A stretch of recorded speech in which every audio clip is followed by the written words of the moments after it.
میں نے اس پر بھی صبر شکر کر لیا تھا کہ علی نے مجھے اپنے گھر سے اور اپنی زندگی سے بے دخل نہیں کیا تھا، بلکہ جب سے میں نے بچیوں کے اخراجات اٹھانا شروع کیے تھے تو اس کے رویے میں تھوڑی سی تبدیلی تو آ ہی گئی تھی۔ اب وہ ان بچیوں سے ذرا مسکرا کر بات کر لیتا تھا، مگر وہ ان کو ویسی شفقت نہیں دے پایا تھا جیسی میرے بابا نے ہم 6 بہنوں کو دی تھی۔ میں اس وقت سوچتی تھی کہ میرے ابا جیسا کوئی بھی انسان نہیں ہے۔ میرے ابا نے ہمیشہ ہم بیٹیوں کو سر کا تاج بنا کر رکھا تھا، اور ہمارے لیے کبھی بھی میں نے ان کو اماں سے اخراجات کے بارے میں لڑتے جھگڑتے نہیں دیکھا تھا، بلکہ انہوں نے تو ہمیشہ ہماری ہر ضد، ہر خوشی پوری کی تھی۔ اور ایک علی تھا جس سے اپنی 3 بچیاں نہیں سنبھالی جا رہی تھیں، حالانکہ اس کی تنخواہ تو ابو سے بھی بہت زیادہ اچھی تھی۔ علی کے گھر کے حالات تو اماں ابا کے گھر کے حالات سے قدرے بہتر تھے، اس کے باوجود بھی وہ ہمیشہ میرے سامنے مہنگائی اور اخراجات کا رونا روتا رہتا تھا۔ وقت گزرتا جا رہا تھا، میری تینوں بچیاں اب اسکول جانے لگی تھیں۔ میں نے کبھی بھی اپنی تینوں بچیوں کے سامنے ظاہر نہیں ہونے دیا تھا کہ علی کا میرے ساتھ یا ان کے ساتھ کیسا برتاؤ تھا، بس جیسا چل رہا تھا میں نے چلنے دیا۔ تب میری زندگی میں ایک اور موڑ آیا اور میری زندگی ہی بدل گئی، جیسا میں نے پہلے کبھی سوچا بھی نہیں تھا۔ میں اپنے روزمرہ کے کام ختم کر کے فیکٹری سے اماں کے گھر کی طرف جا رہی تھی جب میں نے راستے میں سڑک کے کنارے ایک نیا کمبل پڑا ہوا دیکھا۔ میں حیران تھی کہ یہ اتنا نیا اور برانڈ کا کمبل کسی نے اس طرح سے سڑک پر کیوں پھینک دیا تھا۔ میں نے آگے بڑھ کر کمبل اٹھانا چاہا، مگر جیسے ہی میں نے کمبل اٹھایا تو میرے پیروں تلے سے زمین ہی نکل گئی، کیونکہ اس کمبل میں ایک نومولود بچی لیٹی ہوئی تھی جو ابھی چند دن کی ہی لگ رہی تھی اور بھوک سے بلک رہی تھی۔ جیسے ہی میں نے اسے اٹھایا تو میری گود میں آتے ہی وہ خاموش ہو گئی۔ میری ممتا بھی اس بچی کو دیکھ کر جاگ چکی تھی۔ میری اپنی بھی 3 بچیاں تھیں۔ میں کیسے برداشت کر سکتی تھی کہ وہ بچی اس طرح سے سڑک کے کنارے بے سہارا پڑی رہے۔ میں نے اس بچی کو سینے سے لگایا اور اپنے ساتھ گھر لے آئی۔ اماں ابا تو بہت خوش تھے کہ میں اس لاوارث بچی کو گھر لے آئی تھی اور ایک نیکی کی تھی۔ وہ بچی نہ جانے کسی کا گناہ تھی یا مجبوری، مگر اس بچی کا تو کوئی قصور نہیں تھا، وہ معصوم تو بے گناہ تھی نا۔ مگر جیسے ہی علی کو اس بارے میں علم ہوا وہ تو مجھ پر پھٹ ہی پڑا تھا اور کہنے لگا، پہلے ہی گھر میں 3 بچیاں موجود ہیں اور تم ایک اور کو اٹھا لائی ہو، اپنی بچیوں کا خرچہ پورا نہیں ہوتا اور تم ایک اور بوجھ اپنے ساتھ اٹھا لائی ہو۔ وہ اس ننھی جان کو اٹھا کر باہر پھینکنے ہی والا تھا کہ میں علی کے پاؤں میں گر گئی اور اس سے التجا کرنے لگی کہ وہ ایسا نہ کرے، اس بچی کو میں پال لوں گی اور اس سے 1 پیسہ بھی نہیں مانگوں گی۔ میں نے علی کو بہت مشکلوں سے منتیں کر کر کے منایا تھا اور اس چھوٹی سی رحمت کو بھی اپنے ساتھ ہی رکھ لیا تھا۔ میں بھی ایک ماں تھی، نہ جانے اس کی ماں کا دل کیسا تھا جو وہ اس کو ایسے بے سہارا سڑک پر پھینک کر چلی گئی تھی۔ آج کل تو لوگ اولاد کو ترس جاتے ہیں، وہ نہ جانے کیسی ماں تھی جس نے اللہ کی رحمت کو اس طرح سے ٹھکرا دیا تھا۔ ہمارے ہاں یہ رواج تھا کہ جب بھی گھر میں کوئی بچہ ہوتا تو خواجہ سرا دروازوں پر دستک دیتے اور بچے کا صدقہ اتار کر لے جاتے۔ جب میں اس ننھی بچی کو اپنے گھر لائی تو نہ جانے کہاں سے خواجہ سراؤں کو خبر ہو گئی کہ ہمارے گھر ایک ننھا مہمان آیا ہے، اور وہ ہمارا دروازہ پیٹنے لگے۔ مگر جیسے ہی ان کی نظر اس بچی پر پڑی تو مجھے کہنے لگے کہ تم یہ بچی سڑک سے اٹھا لائی ہو نا، اس بچی کو جہاں سے لائی ہو وہیں پر پھینک آؤ۔ مگر میں نے ان کی باتوں کو نظر انداز کر دیا۔ ابھی کچھ ہی عرصہ گزرا تھا کہ میرا نام گلناز ہے اور میرا تعلق سیال کوٹ شہر سے ہے۔ میرے بابا ایک سرکاری ملازم تھے اور ریٹائرڈ ہو چکے تھے، اور گلی کے کونے پر ان کی ایک چھوٹی سی کریانے کی دکان تھی، اور میری والدہ سادہ سی گھریلو خاتون تھیں۔ ہم 6 بہنیں ہیں، مجھ سے بڑی زارا، سارا اور تارا 3 بہنیں تھیں، اور پھر میرا نمبر تھا، مجھ سے چھوٹی مہناز اور شہناز تھیں۔ زارا، سارا اور تارا کی شادی ہو چکی تھی اور وہ اپنے بچوں کے ساتھ اپنی زندگی میں مصروف ہو چکی تھیں۔ پھر اماں ابا نے میرے لیے رشتہ ڈھونڈنا شروع کر دیا۔ میں نے کمپیوٹر سائنس میں ماسٹرز کیا تھا اور ایک پرائیویٹ اسکول میں کمپیوٹر پڑھاتی تھی۔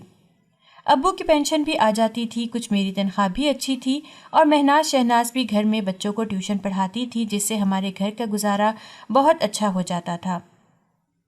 جب بھی زارا، سارا یا تارا میں سے کوئی بہن ملنے کے لیے آتی تو گھر میں خوب رونق لگتی۔ ہم سب بہنیں اکٹھے بیٹھ کر ساری رات باتیں کیا کرتے اور ہمارے اماں ابا کے چہروں پر بھی ہمیں دیکھ کر تازگی آ جاتی تھی۔ ابا ہم سب بہنوں سے بہت پیار کرتے تھے انہوں نے کبھی بھی نہیں کہا تھا کہ کاش ان کا بیٹا ہوتا۔ ہو سکتا ہے کہ ان کو بیٹے کی تمنا ہوتی، مگر انہوں نے کبھی ظاہر کیا نہیں تھا۔ تو ہم ساری بیٹیاں ہی ان کی کل کائنات تھیں، اور اماں بھی ابا کے ساتھ بہت خوش تھیں، کیونکہ ابا نے اماں کو کبھی بیٹا نہ ہونے کا طعنہ نہیں دیا تھا۔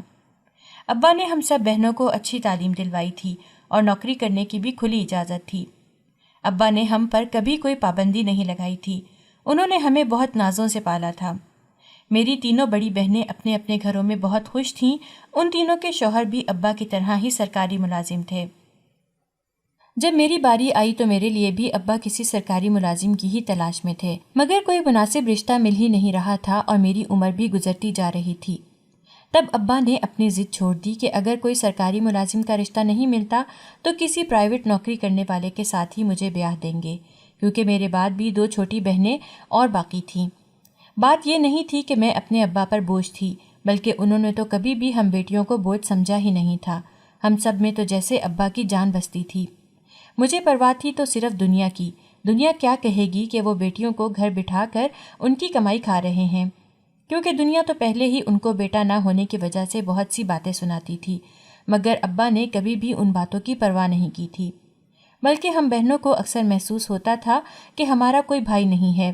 جب ہم سب بھی بیاہ کر اپنے اپنے گھروں میں چلی جائیں گی تو ہمارے اماں ابا پیچھے اکیلے رہ جائیں گے۔ اگر ہمارا کوئی بھائی ہوتا تو ماں باپ کے ساتھ ہوتا اور ان کا خیال رکھتا، مگر قدرت کے فیصلوں کے آگے کسی کا زور کب چلتا ہے۔ اکثر جاننے والوں کے منہ سے ہم نے ایسی بہت سی باتیں سنی تھیں کہ جاوید کے ہاں تو بیٹیوں کا ڈھیر ہی لگا ہے، اس کی بیوی تو اس کو ایک لڑکا بھی نہ دے سکی۔ بہرحال جتنے منہ اتنی باتیں۔ ابا نے کبھی بھی کسی کی ایسی باتوں کو زیادہ اہمیت نہیں دی تھی، کیونکہ وہ جانتے تھے کہ ایسی باتیں صرف گھروں میں لڑائی جھگڑا ہی پیدا کرنے کا سبب بنتی ہیں۔ اس لیے وہ لوگوں کی باتیں ایک کان سے سنتے اور دوسرے کان سے نکال دیتے۔ میں بہت خوش قسمت ہوں کہ میرے بابا ہم سے بے انتہا پیار کرتے تھے۔ ابا نے میرے لیے بہت کوشش کی تھی کہ کسی سرکاری ملازم کا رشتہ مل جائے تاکہ مجھے ابا یا اماں سے کوئی شکوہ نہ ہو کہ بڑی تینوں بہنوں کی شادی تو سرکاری ملازمین سے کر دی گئی تھی، مگر میری ایک پرائیویٹ نوکری کرنے والے سے کیوں کر رہے تھے؟ اماں ابا میرے رشتے کی وجہ سے بہت زیادہ پریشان تھے، اور اکثر گھر میں نے ان دونوں کی اپنے رشتے سے متعلق ہونے والی باتیں بھی سنی تھیں۔ مجھے تو اندازہ ہی نہیں تھا کہ ابا اتنی سی بات کو لے کر اتنا زیادہ پریشان ہو جائیں گے، کیونکہ زندگی کا ساتھی چننے کے لیے اس کی ظاہری شخصیت دیکھنے کے بجائے اس کی سیرت کو دیکھنا زیادہ ضروری ہوتا ہے۔ اور جب میرے علم میں یہ بات آئی کہ اماں ابا اسی وجہ سے تو زیادہ پریشان تھے، میرے لیے رشتے تو بہت آ رہے تھے مگر ابا ہر ایک کو انکار کر دیتے، یہ کہہ کر کہ ہم اپنی بیٹی کے لیے سرکاری ملازم کا رشتہ ڈھونڈ رہے ہیں۔ میں نے اماں سے بات کی اور کہنے لگی، اماں میں جانتی ہوں آپ اور ابا دونوں ہی میرے رشتے کو لے کر بہت زیادہ پریشان ہیں، اور میں یہ بھی جانتی ہوں کہ آپ تینوں باجیوں کی طرح میرا رشتہ بھی ایک سرکاری ملازم سے ہی کرنا چاہتے ہیں، مگر مجھے اس بات پر کوئی اعتراض نہیں ہے کہ آپ میرا رشتہ جس مرضی انسان سے کر دیں، چاہے وہ سرکاری ملازم ہو یا نہیں، مجھے اس بات سے کوئی فرق نہیں پڑتا۔ اس لیے آپ دونوں پریشان ہونا چھوڑ دیں اور آپ کو جو رشتہ بھی مناسب لگتا ہے آپ ہاں کر دیں، کیونکہ مجھ سے آپ دونوں کی پریشانی دیکھی نہیں جاتی، اور میرے بعد 2 بہنیں اور بھی تو ہیں جن کی ذمہ داری آپ کو ہی پوری کرنی ہے۔ میری بات سن کر گویا اماں ابا کے کندھوں سے ایک بہت بڑا بوجھ اتر گیا تھا، کیونکہ انہوں نے اپنی ساری بیٹیوں میں ہمیشہ انصاف کیا تھا، اس لیے وہ میرے ساتھ بھی انصاف ہی کرنا چاہتے تھے۔ مگر میرے خیال کے متعلق جان کر وہ بہت خوش ہو گئے تھے، اور جلد ہی میرا رشتہ علی کے ساتھ طے کر دیا گیا تھا، جو ایک پاسپورٹ کمپنی میں کام کرتا تھا اور اپنے گھر کا واحد کفیل تھا۔ علی کے ابا فوت ہو چکے تھے اور وہ اپنی اماں اور 3 بہنوں کے ساتھ رہتا تھا، اور تینوں بہنیں اس سے چھوٹی تھیں۔ چونکہ علی بہنوں کا بڑا بھائی تھا اس لیے وہ تو جلد ہی شادی کرنا چاہتا تھا۔ اماں ابا کو بھی کوئی اعتراض نہیں تھا، کیونکہ میرا رشتہ ڈھونڈتے پہلے ہی بہت دیر ہو چکی تھی، اس لیے جھٹ منگنی پٹ بیاہ کر دیا گیا، اور اس طرح میں بھی علی کی دلہن بن کر علی کے گھر آ گئی۔ علی بہت اچھا تھا، وہ ایک محبت کرنے والا شوہر ثابت ہوا تھا۔ آخر وہ اچھا کیوں نہ ہوتا؟ میرے اماں ابا نے اسے میرے لیے چنا تھا، اور میرے اماں ابا کا کوئی فیصلہ بھلا غلط کیسے ہو سکتا تھا؟ میں رخصت ہو کر علی کے گھر تو آ گئی تھی، مگر میرا دھیان ہر وقت اماں ابا میں ہی الجھا رہتا تھا، اور مجھے یہی فکر ستائے رہتی تھی کہ آج میری شادی ہو گئی ہے تو کل دونوں چھوٹی بہنوں کی بھی تو ہو ہی جائے گی، اور پھر اماں ابا اکیلے ہی رہ جائیں گے۔ مجھے اماں ابا کی بہت فکر ہوتی تھی اور پہلی بار مجھے زندگی میں بھائی کی کمی محسوس ہوئی تھی کہ کاش ہمارا کوئی بھائی ہوتا اور اماں ابا اس طرح سے اکیلے نہ رہتے۔ مگر بات پھر وہاں پر ہی آ جاتی ہے کہ قدرت کو فیصلوں کے آگے بھلا کوئی کیا کر سکتا ہے۔ علی میرا بہت خیال رکھتے تھے اور مجھے ہر ہفتے اماں ابا سے ملوانے کے لیے لے جاتے تھے۔ ماں باپ کا گھر میرے گھر کے پاس ہی تو تھا، اس لیے علی کو بھی کوئی اعتراض نہیں تھا اور وہ مجھے ہر ہفتے اماں ابا سے ملوانے ضرور لے جاتے۔ ویسے بھی ابھی نئی نئی شادی تھی اور میرا دل بھی بہت اداس ہو جاتا تھا، تو علی مجھے گھمانے پھرانے کہیں نہ کہیں لے جاتے تھے اور گھر واپس آنے سے پہلے میں اماں ابا سے مل کر ضرور آتی تھی۔ بلکہ اکثر ابا مجھے کہتے تھے کہ بیٹا اب تم خیر سے اپنے گھر کی ہو گئی ہو، تو اب تمہاری ذمہ داری بنتی ہے کہ تم گھر کی ذمہ داریاں اٹھاؤ اور اس گھر کو ہی اپنا گھر سمجھو جس گھر میں ہم نے تمہیں اپنی دعاؤں کے سائے تلے رخصت کر دیا ہے۔ میری ساس اور تینوں نندیں بھی بہت اچھی تھیں، مجھے کبھی محسوس ہی نہیں ہوا تھا کہ میں رخصت ہو کر ان کے گھر آئی تھی، بلکہ وہ سب میرا بہت خیال رکھتے تھے اور مجھے لگتا تھا کہ ساس اور نندوں کو تو بس ایسے ہی بدنام کیا جاتا ہے، اگر ہم ان کو دل سے اپنا مانیں اور ان کا خیال رکھیں تو وہ بھی ہمارے ساتھ اچھا سلوک ہی کرتی ہیں۔ اگر آپ ان کے ساتھ اپنا رویہ ہی اچھا نہیں رکھیں گے تو پھر ان سے بھی اچھے رویے کی امید بالکل مت رکھیں۔ شادی کے 3 مہینے بعد تک مجھے میری ساس اور نندوں نے گھر کا کوئی بھی کام نہیں کرنے دیا تھا۔ میں ان کی اکلوتی بھابھی تھی، اس لیے ان کو مجھ سے بے حد لگاؤ تھا اور تینوں بہنوں نے گھر کا سارا کام آپس میں بانٹ رکھا تھا۔ وہ بالکل ویسے ہی گھر کا سارا کام کرتی تھیں جیسا میرے آنے سے پہلے کیا کرتی تھیں۔ مجھے تو محسوس ہونے لگا تھا جیسے میں اس گھر میں ایک مہمان ہی ہوں۔ علی بھی بہت اچھے تھے، وہ بھی میرا بہت خیال رکھتے اور شادی کے بعد میرے نوکری کرنے پر ان کو کوئی اعتراض نہیں تھا۔ وہ بھی کہتے تھے کہ اتنی پڑھائی کا کیا فائدہ جب اس کو استعمال ہی نہیں کرنا، اس لیے میں نے اپنی جاب نہیں چھوڑی تھی۔ ویسے بھی گھر میں تو مجھے ابھی کوئی کام کرنے ہی نہیں دیتا تھا، سب یہی کہتے تھے کہ نئی نویلی دلہن ہے، ابھی تو اس کے ہنسنے کھیلنے کے دن ہیں، کام کرنے کو تو ساری عمر پڑی ہے۔ پھر میرے اسکول کی چھٹی بھی ختم ہو چکی تھی اور مجھے ڈیوٹی پر بھی دوبارہ جانا تھا۔ میری تینوں بہنیں بھی مجھ پر رشک کرتی تھیں کہ مجھے اتنا اچھا سسرال ملا ہے۔ میری تینوں بڑی بہنیں بھی پڑھی لکھی تھیں مگر ان کو سسرال کی طرف سے نوکری کرنے کی اجازت نہیں ملی تھی، اس لیے وہ بیچاری جلدی جلدی بچے پیدا کر کے ان کے ساتھ ہی مصروف ہو کر رہ گئی تھیں، اور وہ مجھے خوش قسمت سمجھتی تھی کہ مجھے علی نے نوکری کرنے کی اجازت دے دی تھی۔ ویسے تو علی کی کمائی بہت اچھی تھی، وہ بہت اچھے سے گھر کا سارا نظام چلا رہے تھے۔ گھر کا کام اتنا ہوتا نہیں تھا، پھر بھی گھر میں ایک ملازمہ رکھی ہوئی تھی، وہ کپڑے دھونے اور کپڑے استری کرنے کا کام کرتی تھی، باقی کا کام تینوں بہنیں مل کر کر لیا کرتی تھیں۔ مجھے خود پر رشک آتا تھا کہ میں اتنے اچھے گھر میں بیاہ کر آئی تھی، مجھے تو محسوس ہی نہیں ہوا تھا کہ میں اپنے اماں ابا کو چھوڑ کر آئی ہوں، بلکہ علی کی اماں بھی بالکل اماں کی طرح ہی میرا خیال رکھتی تھیں، انہوں نے کبھی بھی مجھ میں اور اپنی بیٹیوں میں فرق نہیں کیا تھا۔ ابھی میری شادی کو 5 مہینے ہی گزرے تھے جب اللہ نے میری دعا سن لی اور میں ماں بننے والی تھی۔ سارے گھر میں ایک خوشی کی لہر دوڑ گئی تھی، میری نندیں اور ساس تو بہت زیادہ خوش تھے، علی کی خوشی کا بھی کوئی انتہا نہیں تھی، ان کا تو بس نہیں چلتا تھا کہ وہ ساری دنیا کی خوشیاں لا کر میرے قدموں میں ڈھیر کر دیتے۔ خیال تو پہلے ہی سارے میرا بہت رکھتے تھے مگر یہ خوشخبری سنانے کے بعد سے وہ مجھے اپنی جگہ سے ہلنے ہی نہیں دیتے تھے۔ مجھے کچھ بھی چاہیے ہوتا تو بس کہنے کی دیر ہوتی اور چیز میرے پاس حاضر ہو جاتی۔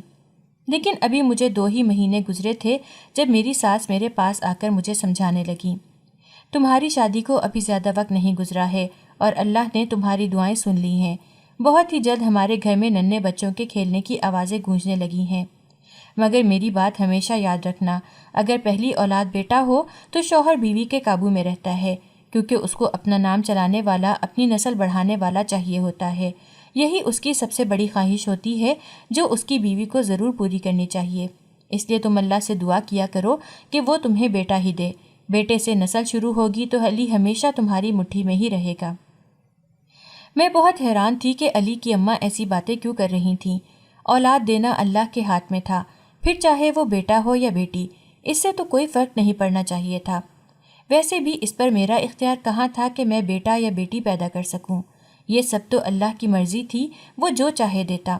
میں نے علی کی اماں سے کہا، اماں میں جانتی ہوں کہ نسل بیٹے سے ہی آگے چلتی ہے مگر اس میں ماں باپ دونوں کا کوئی ہاتھ نہیں ہوتا، یہ ان کے اختیار میں بالکل نہیں ہوتا کہ وہ بیٹا پیدا کریں، یہ سارا اختیار تو اللہ کے پاس ہی ہے۔ مگر میری ساس مجھے کہنے لگی، بیٹا تم کہہ تو ٹھیک رہی ہو، مگر پھر بھی دعا کرنا کہ تمہارا پہلا بیٹا ہی ہو۔ دیکھو میرا بھی تو بیٹا ہے، بیٹے کے علاوہ 3 بیٹیاں بھی ہیں، اور بے شک بیٹی خدا کی رحمت ہوتی ہے، مگر نسل شروع کرنے کے لیے سب سے پہلے بیٹے کا ہونا ضروری ہے۔ اس لیے تم یہ فضول سوچے دماغ سے نکال دو اور بس اللہ سے دعا کیا کرو کہ وہ تمہیں پہلا بیٹا ہی دے۔ مجھے اپنی ساس کی بات بہت عجیب لگی تھی۔ میں نے علی سے اس کے متعلق بات کی تو وہ بھی اپنی اماں کی سائیڈ لینے لگے اور کہنے لگے کہ اماں بالکل ٹھیک ہی تو کہہ رہی ہیں، نسل چلانے میں بیٹوں کا ہی تو ہاتھ ہوتا ہے، اس لیے مجھے بھی پہلا بیٹا ہی چاہیے، اور تم بیٹی کا خیال فی الحال ذہن سے نکال دو۔ جب ہمارا بیٹا پیدا ہو جائے گا تو اس کے بعد ہم بیٹی کے بارے میں بھی سوچ لیں گے۔ میں نے علی کی بات سنی اور پھر علی سے کہنے لگی کہ آپ کی بات تو بالکل ٹھیک ہے، اس میں کوئی شک نہیں کہ بیٹے ہی نسل کو آگے لے کر چلتے ہیں، لیکن اگر میری پہلی اولاد بیٹی ہو گئی تو کیا ہوگا، ہم کیا کر سکیں گے؟ میرا اتنا کہنے کی دیر تھی کہ علی نے ایک سخت نگاہ مجھ پر ڈالی اور کہنے لگے، تم چاہتی ہی نہیں ہو کہ تمہارا بیٹا ہو، ورنہ تم ایسے باتیں ہی نہ کرو۔ تم اللہ سے پوری امید رکھو اور دعا کیا کرو، دیکھنا ہمارے ہاں پہلا بیٹا ہی ہوگا، اور مجھے تو تم سے بھی یہی امید ہے کہ تم مجھے پہلا تحفہ بیٹے کا ہی دو گی۔ بس اب اپنے ذہن پر زیادہ بوجھ مت ڈالو اور آرام کرو۔ ویسے تو میرے سسرال والے بہت اچھے تھے، میرا ہر طرح سے خیال رکھتے تھے، مگر ان کی باتیں سن کر تو میں پریشان ہو گئی تھی، اور میرے ذہن میں بار بار یہی خیال آ رہے تھے کہ اگر پہلی بیٹی ہو گئی تو علی کا اور باقی گھر والوں کا رد عمل کیا ہوگا۔ میرے ابا کی بھی تو بیٹیاں ہی تھیں، ان کا تو کوئی بیٹا ہی نہیں تھا، مگر انہوں نے تو اماں سے کبھی ایسی کوئی بات نہیں کی تھی جو میں علی سے سن رہی تھی۔ ہم تو پھر بھی 6 بہنیں تھیں، مگر آج جب میں امید سے ہوئی تھی، میری شادی کو بھی چند مہینے ہی گزرے تھے اور مجھے تو ابھی معلوم بھی نہیں تھا کہ آنے والا ننھا مہمان لڑکا ہے یا لڑکی، اور علی نے مجھے باتیں سنانا شروع کر دی تھیں۔ اگر پہلی اولاد بیٹی ہو جاتی تو تب علی میرے ساتھ کیا کرتا؟ وہ تو ابھی بھی مجھے اتنی باتیں سنا رہا تھا، بعد میں اس کا برتاؤ میرے ساتھ کیسا ہوتا؟ یہ سوچ سوچ کر میں ہر گزرتے دن کے ساتھ پریشان ہی ہوتی جا رہی تھی۔ میں نے اپنی ساس اور علی کی یہ ساری باتیں اماں کو بتائیں اور اپنے خدشے کا اظہار کیا کہ اگر میری پہلی اولاد بیٹی ہوئی تو میں کیا کروں گی۔ اماں نے میرے سر پر پیار سے ہاتھ پھیرا اور مجھے کہنے لگی، بیٹا تم خواہ کی ٹینشن لے رہی ہو، شروع میں سب ایسے ہی کہتے ہیں، مگر جب اولاد کو ہاتھ میں تھامتے ہیں تو ان کا دل خود ہی نرم پڑ جاتا ہے، کیونکہ بیٹا ہو یا بیٹی ہوتا تو ان سے خون کا ہی رشتہ ہے نا، پھر اس بات سے کوئی فرق نہیں پڑتا کہ پہلی اولاد بیٹا ہو یا بیٹی۔ تم بھی دیکھنا جب خیر سے ننھا مہمان اس دنیا میں آ جائے گا تو تمہاری ساس اور علی کا دل خود بخود ہی نرم ہو جائے گا۔ تم اپنے ابا کو ہی دیکھ لو، وہ تم سب بہنوں سے کتنا پیار کرتے ہیں، بلکہ مجھ سے زیادہ تو وہ تم سب سے محبت کرتے ہیں۔ تم اس بات کی فکر کرنا چھوڑ دو کہ علی کا برتاؤ کیسا ہوگا۔ تم بس اپنی صحت کا خیال رکھو اور ان کی باتوں کو زیادہ سر پر سوار مت کرو۔ کب وقت گزر گیا مجھے اندازہ ہی نہیں ہو سکا، اور وہ دن آ پہنچا جب میری بیٹی میری گود میں آ گئی۔ وہ ایک الگ ہی احساس تھا، میں ماں بن چکی تھی اور چھوٹی سی گڑیا جیسی بچی میری گود میں تھی، مگر میری ساس اس دن سے ہی مجھ سے بدگمان ہو گئی تھی، انہوں نے تو میری بیٹی کو نظر بھر کے دیکھا بھی نہیں تھا۔ علی کا رویہ بھی مجھے کچھ بدلا سا محسوس ہوا تھا، اور میں ڈر گئی تھی کہ جن خدشات کو میں اپنے دل میں پالتی آئی ہوں کہیں وہ سچ ہی نہ ہو جائیں، کہیں علی کا رویہ میرے ساتھ بدل ہی نہ جائے۔ ہم نے اس ننھی سی گڑیا کا نام مناہل رکھا۔ علی مجھے بہت زیادہ خوش نہیں لگ رہے تھے، اس لیے وہ مناہل کو بہت کم پکڑتے تھے، مجھے ان کا بدلا ہوا رویہ بہت کھلنے لگا تھا۔ ایک دن میں نے علی کو اپنے پاس بٹھایا اور ان کو سمجھانے لگی کہ بیٹا نہیں ہو سکا تو پھر کیا ہوا، یہ بھی تو آپ کی ہی اولاد ہے، اس میں اس بیچاری ننھی سی جان کا کیا قصور ہے جو آپ اسے اپنی شفقت سے محروم کر رہے ہیں۔ میں بھی تو بیٹی ہوں، دیکھیں آج آپ بھی ایک بیٹی کے باپ بن گئے ہیں، آپ دل چھوٹا مت کریں، آپ دیکھیے گا اگلی بار ضرور بیٹا ہوگا۔ میں نے علی کو بہت پیار سے سمجھایا تھا، آخر وہ بھی مناہل کے باپ تھے، ان کو میری باتیں سمجھ آ ہی گئی تھیں، اور ان کا دل مناہل کے لیے بالکل صاف ہو گیا تھا۔ وہ بھی کہنے لگے تھے کہ ہاں اس میں اس بیچاری بچی کا کیا قصور ہے، اسے تو دنیا میں آنا تھا، وہ آ گئی۔ میں ہی پہلے بیٹے کی خواہش میں کچھ زیادہ حساس ہو گیا تھا، مگر اب تمہیں میری طرف سے کچھ شکایت نہیں ہوگی۔ جب مناہل 2 سال کی ہوئی تو میں ایک بار پھر سے امید سے ہو گئی۔ میری ساس کا رویہ تو میرے ساتھ پہلے ہی خراب تھا، مگر نندے میرا ابھی بھی پہلے کی طرح ہی خیال رکھتی تھیں اور مناہل سے بھی بہت پیار کرتی تھیں۔ وہ تینوں ابھی چھوٹی تھیں، اس لیے ان کو اس بات سے کوئی فرق نہیں پڑتا تھا کہ میرے ہاں پہلی اولاد بیٹا کیوں نہیں ہوئی، مگر میں جب دوسری بار امید سے ہوئی تو علی نے مجھے سخت لہجے میں کہا تھا کہ پہلے تو میں نے خود کو سمجھا دیا تھا، مگر اب کی بار بیٹا نہ ہوا تو مجھ سے بھلائی کی امید مت رکھنا۔ اور میں آنکھیں پھاڑے علی کی بات سن رہی تھی۔ مجھے یقین ہی نہیں آ رہا تھا یہ وہی علی تھا جو مجھ سے بے انتہا محبت کرتا تھا اور اس کو باقی دنیا کی کوئی پرواہ نہیں تھی۔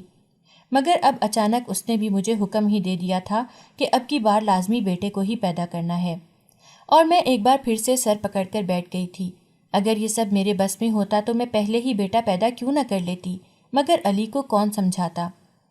علی بے شک میرا بہت خیال رکھتے تھے، مگر مجھے ہر روز یہ بات یاد دلانا نہیں بھولتے تھے کہ اب کی بار بیٹا پیدا ہونا چاہیے۔ میں نے بھی اللہ سے دعائیں مانگنا شروع کر دی تھیں کہ اب کی بار مجھے بیٹا عطا کر دے تاکہ علی کی خواہش بھی پوری ہو جائے اور ہماری فیملی بھی مکمل ہو جائے۔ مگر میری قسمت میں شاید اب کی بار پھر بیٹی ہی لکھی تھی۔ 3 سال کی مناہل اور ننھی منال کو لے کر میں اماں ابا کے گھر آ گئی تھی، کیونکہ میری ساس نے صاف کہہ دیا تھا کہ ان کی بیٹیاں میری نوکر نہیں تھیں جو گھر کا سارا کام بھی سنبھالتیں اور میری 3 سال کی بچی کے ساتھ ساتھ میری تیمارداری بھی کرتیں۔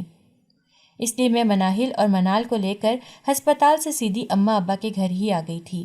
ان لوگوں سے میں نے کہہ دیا تھا کہ میرا دل بہنوں سے اداس ہو گیا ہے، اس لیے میں کچھ دن ان کے پاس ہی رہنا چاہتی ہوں۔ اماں ابا اور بہنیں میرے گھر آنے سے بہت زیادہ خوش تھیں، اور 2 ننھی گڑیا جیسی بچیاں بھی نانا نانی کے گھر آ کر جیسے کھل ہی اٹھی تھیں۔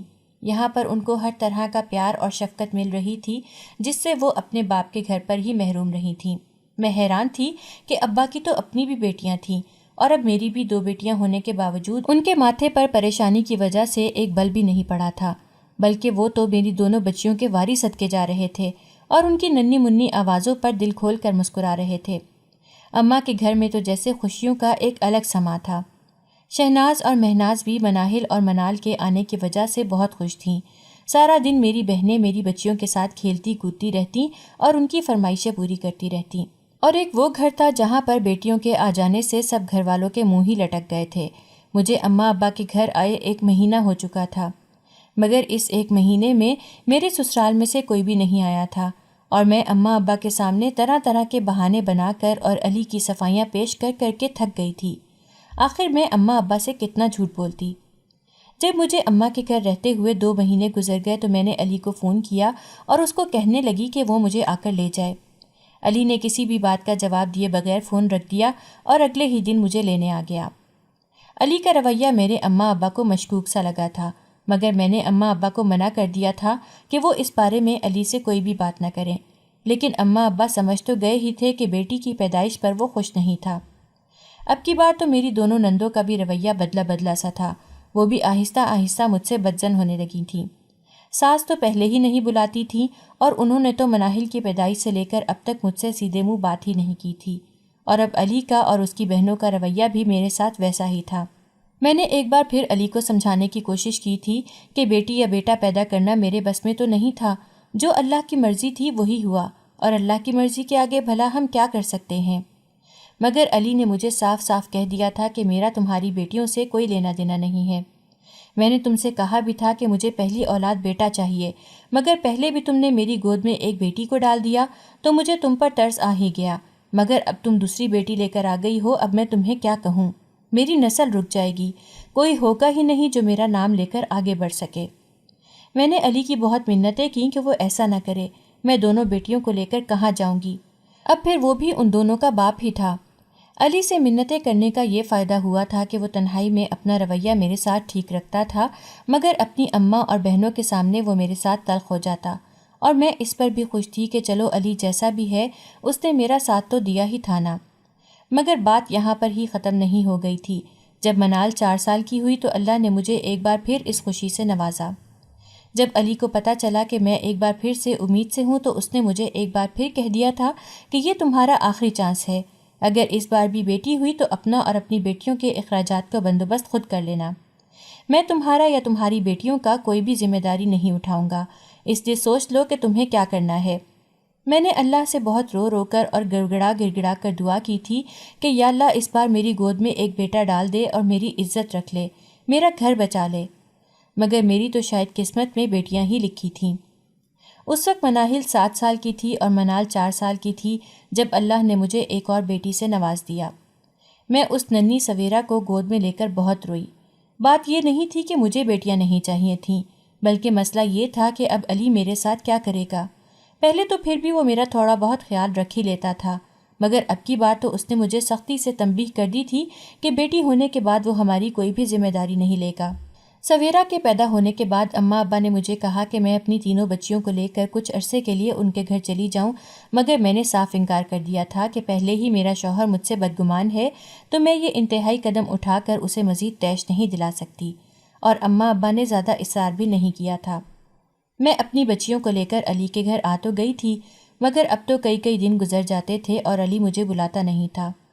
وہ پہلے کچھ مہینے تو مجھے بچیوں کے اخراجات پورے کرنے کے لیے پیسے دیتا رہا، مگر ایک دن اس نے مجھے صاف صاف کہہ دیا کہ ہم لوگوں کو تو جاننے والوں نے پہلے ہی منع کیا تھا کہ جاوید صاحب کے گھر رشتہ نہ جوڑیں، وہاں تو پہلے ہی بیٹیوں کی لائن لگی ہوئی ہے، اگر وہاں سے کوئی بیٹی لائیں گے تو وہ بھی ہمارے گھر میں بیٹیوں کی ہی لائن لگا دے گی۔ مگر اماں ان باتوں پر یقین نہیں کرتی تھی۔ انہوں نے سب جاننے والوں اور رشتہ داروں کی مخالفت کے باوجود بھی میرا تمہارے ساتھ رشتہ کیا۔ ان کو امید تھی کہ تم ہمیں ضرور بیٹا دو گی، مگر تم نے بھی بیٹی پر بیٹی پیدا کر کے ہمیں برباد کر دیا ہے۔ تمہیں بھی کیسے اندازہ ہوگا، تم کما کر تھوڑا لاتی ہو، سارے گھر کا بوجھ تو میرے کندھوں پر ہی ہے، اس لیے تم نے جتنی عیاشیاں کرنی تھیں کر لیں۔ اب اپنی بچیوں کو سنبھالو اور ان کے اخراجات پورا کرنے کے لیے اپنے ہاتھ پاؤں ہلاؤ۔ میرے وہم و گمان میں بھی نہیں تھا کہ سارا جہان میرے جس سسرال کی تعریفیں کرتا ہے وہ اندر سے ایسے نکلیں گے۔ میری تو ساری بہنیں علی کی بہت تعریف کرتی تھیں، جس نے میرا اتنا خیال رکھا تھا، اور اس کی اماں اور بہنوں نے تو مجھے شہزادی بنا کر رکھا تھا۔ مگر یہ عیاشیاں صرف تب تک کی تھیں جب تک میں نے ان کو بیٹیاں نہ دے دی تھیں۔ جیسے ہی بیٹیوں کی پیدائش ہوئی، انہوں نے تو مجھ سے ایسے منہ پھیر لیا تھا جیسے میں نے کوئی بہت بڑا گناہ کر لیا ہو۔ اب مجھے اپنی بیٹیوں کے لیے کمانا تھا۔ ایک اسکول میں تو میں پہلے ہی نوکری کرتی تھی، مگر اسکول کی تنخواہ اتنی نہیں تھی کہ میں اس تنخواہ سے اپنی تینوں بچیوں کے اخراجات پورے کر سکوں۔ اس لیے میں نے اسکول کے بعد ایک فیکٹری میں ملازمت کر لی۔ میں صبح اٹھتی، اپنی اور اپنی بچیوں کے لیے ناشتہ بناتی اور ان کو تیار کر کے اپنے ساتھ ہی گھر سے لے کر نکل جاتی۔ بڑی دونوں بچیاں تو اسکول جانے کی عمر میں آ چکی تھیں، اس لیے ان دونوں کو اپنے ساتھ لے کر اسکول جاتی اور چھوٹی سی سویرا کو ابا کے گھر چھوڑ آتی۔ اسکول سے فارغ ہو کر وہ دونوں بچیاں بھی اماں ابا کے گھر چلی جاتیں اور میں دوپہر کا کھانا کھا کر فیکٹری چلی جاتی۔ فیکٹری میں 3-4 گھنٹے کام کرنے کے بعد میں اماں ابا کے گھر آتی اور اپنی بچیوں کو لے کر ان کے باپ کے گھر چلی جاتی، جو صرف نام کا ہی باپ تھا، ذمہ داری تو اس نے کوئی اٹھائی نہیں تھی۔ میں نے اس پر بھی صبر شکر کر لیا تھا کہ علی نے مجھے اپنے گھر سے اور اپنی زندگی سے بے دخل نہیں کیا تھا، بلکہ جب سے میں نے بچیوں کے اخراجات اٹھانا شروع کر دیے تھے تو اس کے رویے میں تھوڑی سی تبدیلی تو آ ہی گئی تھی۔ اب وہ ان بچیوں سے ذرا مسکرا کر بات کر لیتا تھا، مگر وہ ان کو ویسی شفقت نہیں دے پایا تھا جیسی میرے بابا نے ہم 6 بہنوں کو دی تھی۔ میں اس وقت سوچتی تھی کہ میرے ابا جیسا کوئی بھی انسان نہیں ہے۔ میرے ابا نے ہمیشہ ہی ہم بیٹیوں کو سر کا تاج بنا کر رکھا تھا، اور ہمارے لیے کبھی بھی میں نے ان کو اماں سے اخراجات کے بارے میں لڑتے جھگڑتے نہیں دیکھا تھا، بلکہ انہوں نے تو ہمیشہ ہماری ہر ضد، ہر خوشی پوری کی تھی۔ اور ایک علی تھا جس سے اپنی 3 بچیاں نہیں سنبھالی جا رہی تھیں، حالانکہ اس کی تنخواہ تو ابو سے بھی بہت زیادہ اچھی تھی۔ علی کے گھر کے حالات تو اماں ابا کے گھر کے حالات سے قدرے بہتر تھے، اس کے باوجود بھی وہ ہمیشہ میرے سامنے مہنگائی اور اخراجات کا رونا روتا رہتا تھا۔ وقت گزرتا جا رہا تھا، میری تینوں بچیاں اب اسکول جانے لگی تھیں۔ میں نے کبھی بھی اپنی تینوں بچیوں کے سامنے ظاہر نہیں ہونے دیا تھا کہ علی کا میرے ساتھ یا ان کے ساتھ کیسا برتاؤ تھا، بس جیسا چل رہا تھا میں نے چلنے دیا۔ تب میری زندگی میں ایک اور موڑ آیا اور میری زندگی ہی بدل گئی، جیسا میں نے کبھی سوچا بھی نہیں تھا۔ میں اپنے روزمرہ کے کام ختم کر کے فیکٹری سے اماں کے گھر کی طرف جا رہی تھی جب میں نے راستے میں سڑک کے کنارے ایک نیا کمبل پڑا ہوا دیکھا۔ میں حیران تھی کہ یہ اتنا نیا اور برانڈ کا کمبل کسی نے اس طرح سے سڑک پر کیوں پھینک دیا تھا۔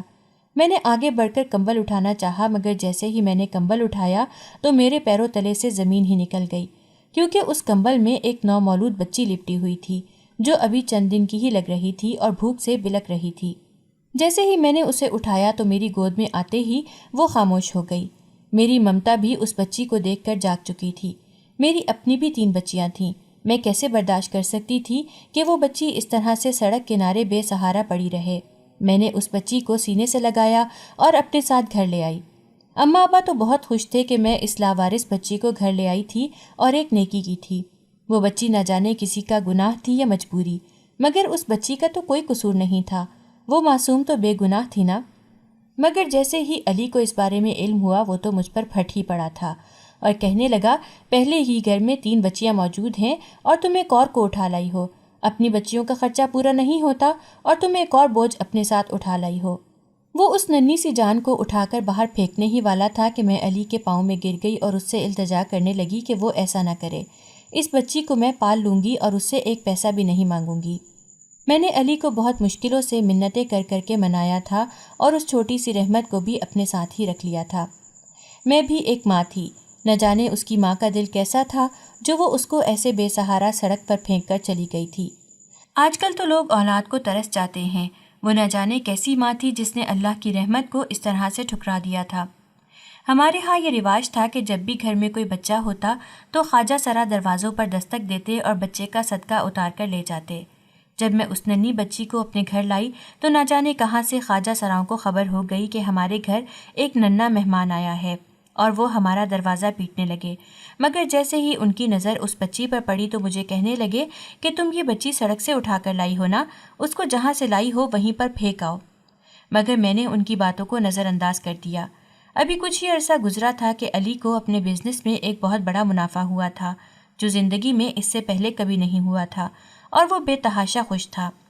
اس دن زندگی میں پہلی دفعہ وہ چاروں بچیوں کے لیے نئے نئے کھلونے اور نئے نئے کپڑے لے کر آیا تھا، اور میں بھی حیران تھی کہ آخر علی کا رویہ اتنا بدلا بدلا کیوں تھا۔ تبھی اس نے مجھے بتایا کہ اس کی کمپنی کو بہت بڑا پروفٹ ہوا ہے اور وہ خوشی میں اپنی چاروں بچیوں کے لیے یہ چیزیں لے کر آیا ہے، مگر اس کا یہ مطلب نہیں ہے کہ میں اس لاوارث بچی کو اپنا لوں گا، تمہارے لیے بہتر یہی ہے کہ اس کو جلد از جلد اس گھر سے چلتا کرو۔ مجھ میں اتنی ہمت نہیں تھی کہ میں اس بچی کو دوبارہ سے وہیں سڑک پر چھوڑ آتی جہاں سے لے کر آئی تھی۔ تب میں علی سے کہنے لگی کہ ہو سکتا ہے کہ یہ اس بچی کی وجہ سے ہی ہوا ہو کہ جب وہ ہمارے گھر میں آئی ہے تو ہی آپ کو بزنس میں اتنا بڑا پروفٹ ملا ہے، مگر علی میری بات ماننے کو تیار ہی نہیں تھا۔ ابھی کچھ عرصہ گزرا تھا جب اسکول میں میری بھی تنخواہ بڑھا دی گئی تھی۔ اب تو مجھے یقین ہو گیا تھا کہ یہ سب کچھ اسی بچی کی وجہ سے ہو رہا تھا، کیونکہ جب سے وہ آئی تھی ہمارے گھر کے حالات بدلنا شروع ہو گئے تھے، مگر علی ان باتوں پر یقین ہی نہیں کرتا تھا۔ ہر گزرتے دن کے ساتھ ہمارے حالات بہتر سے بہتر ہوتے جا رہے تھے۔ میں نے اس ننھی معصوم بچی کا نام مسرت رکھا تھا، کیونکہ اس کے آنے سے ہی میرے گھر میں ایک بار پھر سے خوشیاں آ گئی تھیں۔ میں دعا کرتی تھی کہ اس بچی کی وجہ سے ہی میرے اور علی کے آپس کے تعلقات بہتر ہو جائیں، مگر ایسا تو نہیں ہو سکتا تھا، یا شاید علی ایسا ہونے ہی نہیں دینا چاہتا تھا۔ وہ آئے دن مجھے لعنت ملامت کرتا رہتا کہ تم نہ جانے کس کا گناہ اٹھا کر گھر لے آئی ہو، تم نہیں جانتی، مگر سارا محلہ مجھے باتیں سناتا ہے، مجھے ہر طرف سے تانے ملتے ہیں اور طرح طرح کی باتیں سننے پڑتی ہیں، مگر تمہیں ان سب سے کب فرق پڑتا ہے؟ تمہیں کیا پرواہ کہ تمہارا شوہر لوگوں کی کس طرح کی باتیں سن کر آتا ہے؟ میں نے علی کو بہت سمجھایا تھا کہ لوگوں کا تو کام ہی باتیں کرنا ہوتا ہے، اس لیے آپ لوگوں کی فکر مت کیا کریں، مگر علی میرے جواب میں کہتا کہ یہ وہی لوگ ہیں جن کے درمیان ہم رہ رہے ہیں، اور یہی لوگ ہیں جو تمہارے یہاں آنے سے پہلے ہماری بہت عزت کرتے تھے، مگر جب سے تم آئی ہو ہر جگہ سے رنگ برنگی باتیں سننے کو ملتی ہیں، اب کوئی ہماری پہلے جیسی عزت ہی نہیں کرتا، مگر تم پر کسی بات کا اثر ہی نہیں ہے، بلکہ تم تو الٹا مجھے ہی کہتی ہو کہ ہمارے گھر کے حالات جو بہتر ہو رہے ہیں سارے اس بچی کی وجہ سے ہی ہو رہے ہیں۔ مجھے تو ایسا بالکل نہیں لگتا، اس لیے جتنا جلدی ہو سکے اس بچی کو اس گھر سے نکال کر خود ہی کہیں چھوڑاؤ، اس سے پہلے کہ میں اس کو گھر سے نکال دوں۔ مجھے سمجھ نہیں آتی تھی کہ میں مسرت کو کہاں لے کر جاتی، وہ بیچاری تو یہ بھی نہیں جانتی تھی کہ اس کی ماں کون تھی، مگر میں جانتی تھی کہ اس کی ماں کون ہے، وہ تو ایک بدبخت عورت تھی جس نے اس طرح سے رحمت کو سڑک کے بیچوں بیچ پھینک دیا تھا۔ مسرت میرے گھر میں بہت خوش تھی، اس نے میری تینوں بچیوں کو اپنی بہنیں سمجھنا شروع کر دیا تھا، اور میں بھی مسرت سے ویسے ہی پیار کرتی تھی جیسے مناہل، منال اور سویرا سے کرتی تھی۔ میں نے کبھی بھی چاروں بچیوں میں کوئی فرق نہیں کیا تھا، بلکہ میں نے تو یہی مان لیا تھا کہ میں نے 3 نہیں 4 بچیوں کو پیدا کیا تھا۔ مسرت بھی میرے ساتھ بہت اٹیچ تھی، وہ چاروں بچیوں میں سب سے زیادہ خوبصورت اور ذہین بچی تھی۔ ایک دن میں چاروں بچیوں کے ساتھ کھیلنے میں لگی ہوئی تھی جب علی غصے میں گھر میں داخل ہوا اور تیز تیز قدم چلتا ہوا کمرے میں آیا اور مسرت کا بازو پکڑے اسے باہر لے جانے لگا۔ میں نے آگے بڑھ کر مسرت کا ہاتھ اپنے ہاتھ میں لیا اور علی سے پوچھا کہ وہ اسے کہاں لے جا رہا ہے۔ علی پہلے ہی بہت غصے میں تھا، اس نے مجھے بھی دھکا دیا اور کہنے لگا کہ میں اس لڑکی کو 1 منٹ بھی اس گھر میں برداشت نہیں کر سکتا جس کی وجہ سے ساری دنیا مجھے باتیں کر رہی ہے، اس لیے میں ابھی اسی وقت اس کو گھر سے باہر نکال دوں گا۔ مجھے اندازہ تو ہو ہی چکا تھا کہ اب علی مسرت کو ایک لمحہ بھی اپنے گھر میں برداشت نہیں کر سکتا تھا، لیکن میری حیرت کی انتہا نہ رہی جب مناہل منال اور سویرا بھی مسرت کے سامنے آ کھڑی ہوئیں اور کہنے لگیں، بابا آپ مسرت کو کہیں نہیں لے کر جائیں گے، یہ ہماری چھوٹی سی بہن ہے، آپ اس کو ایسے گھر سے مت نکالیں۔ مگر علی کے دل میں رحم نہ آیا اور وہ کہنے لگا، اگر تم لوگوں کو بھی جانا ہے تو جاؤ، میرے گھر سے نکل جاؤ، مجھے کسی کی بھی ضرورت نہیں ہے۔ یہ کہتے ہی علی نے مسرت سمیت ہم سب کو دھکے دے کر گھر سے باہر نکالنا شروع کر دیا تھا۔ یہ تماشا گلی میں کھڑے سارے محلے والوں نے دیکھا تھا، مگر علی کی غیرت نہیں جاگی تھی کہ وہ آخر کر کیا رہا تھا۔ میں نے چاروں بچیوں کو لیا اور اماں ابا کے گھر آ گئی۔ ان دنوں مہناز اور شہناز کی شادی کی تیاریاں چل رہی تھیں، مگر ابا نے نہیں سوچا تھا کہ لوگ کیا کہیں گے، اور نہ ہی انہیں دنیا کی پرواہ تھی۔ انہوں نے مجھے اور میری چاروں بچیوں کو اپنے آنگن میں رہنے کی جگہ دے دی تھی۔ جب میں مسرت کو لے کر اماں ابا کے گھر آ گئی تو علی کے گھر کے حالات بد سے بدتر ہوتے ہی گئے، یہاں تک کہ اس کا بال بال قرضے میں ڈوب گیا تھا۔ میں نے اس کو کہا بھی تھا کہ مسرت کے آنے کی وجہ سے گھر میں برکت آ گئی تھی، مگر اس نے میری ایک نہ مانی تھی۔ اور آج مجھے اماں ابا کے گھر رہتے 2 سال ہو گئے ہیں۔ مسرت کی وجہ سے اماں ابا کے گھر میں رزق کی کشادگی ہے۔ اب یہی ہمارا گھر ہے اور ابا نے ہمیں کبھی بھی بوجھ نہیں سمجھا، بلکہ ہمارے گھر میں تو برکتیں راج کرتی ہیں۔ ہمارے گھر کا راشن کبھی ختم نہیں ہوا۔ سچ ہی کہتے ہیں کہ آنے والا اپنا رزق ساتھ لے کر آتا ہے، اور مسرت پر تو جیسے اللہ کی خاص رحمت تھی، وہ اپنے ساتھ ساتھ ہمارا رزق بھی لے کر آئی تھی اور ہمیں جیسے غیب سے رزق ملنا شروع ہو گیا تھا۔ اماں ابا کے گھر میں رونق ایک بار پھر سے لوٹ آئی تھی۔